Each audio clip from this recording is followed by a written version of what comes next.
I saw this picture over the weekend, and right away I reached out to our local DEA and I said, I want to talk to you about this. That was 1 million fake oxycodone pills containing fentanyl. It is the largest seizure of this kind in California history. We're talking up to $20 million in street value.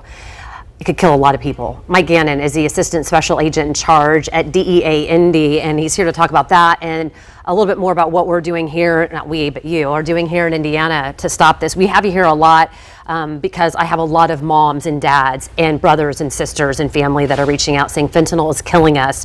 Angela, why are you not talking about it enough? Every time I have a chance, I like to. I know you do too. When you saw this bust, what were some of the first things that come to mind? I mean, it's large, taking a lot off the streets, but also there's a lot left. Oh, it was an incredible job to have a bust like that, but it's important for people to understand that the cartels have taken full advantage of the opioid crisis, and they've flooded the United States with fentanyl. And this is just a perfect example. It was there in California to be distributed throughout the whole country.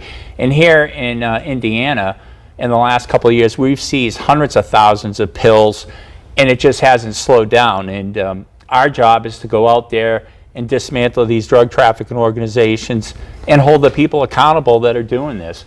And when you look at what's going on, we have to have everybody come together, and we have to continue to raise awareness. That's critical to get that prevention message out there. I was talking to actually a family member last night, and they're like, Ange, you know, you guys talk a lot about the problems. I want to hear more solutions. And you just brought that up about coming together to get something done.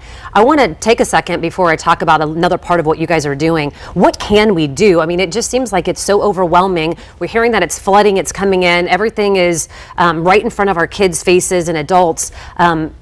Getting off of this addiction is very hard. What can we do? Well, first of all, I think when you ask what we can do, we have to talk about it, and we have to be open with people and understand if you're going, fentanyl can be put into anything, and it's put into whether it's cocaine, heroin, methamphetamine, so it can be utilized in a powder form, and then also it's being added to counterfeit drugs that are being passed as prescription medication.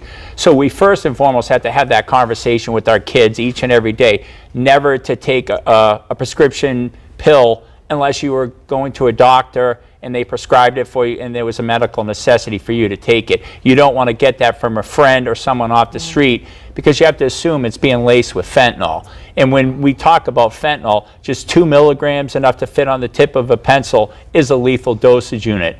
And we have to really educate people about that. And DEA and our partners seized over 20 million pills in the last year.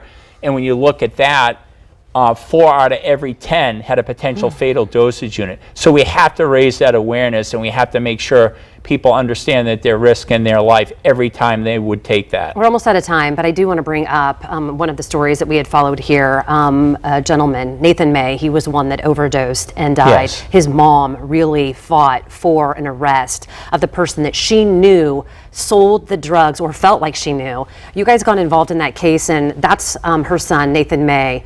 And then we're going to show the picture of Hunter McSwain. Tell me what you can really briefly about that case. Yeah, well, just to tell you about the case, obviously you aired it, yeah, and we were able to sit down with you and Miss Fox and gather a lot of information. There's a lot of really good things that Miss Fox did to fight for her son. Yeah. And as a result, we're able to really dig deep into the case and do several things. And obviously it was prosecuted by the Marion County Prosecutor's Office. And we need to hold people that are knowingly dealing fentanyl, which destroys people and kills them, and then crushes their family because of it. They need to be held accountable for their actions when they're doing that. And we're able to work that case, and as a result, there's been an arrest of Mr. McSwain.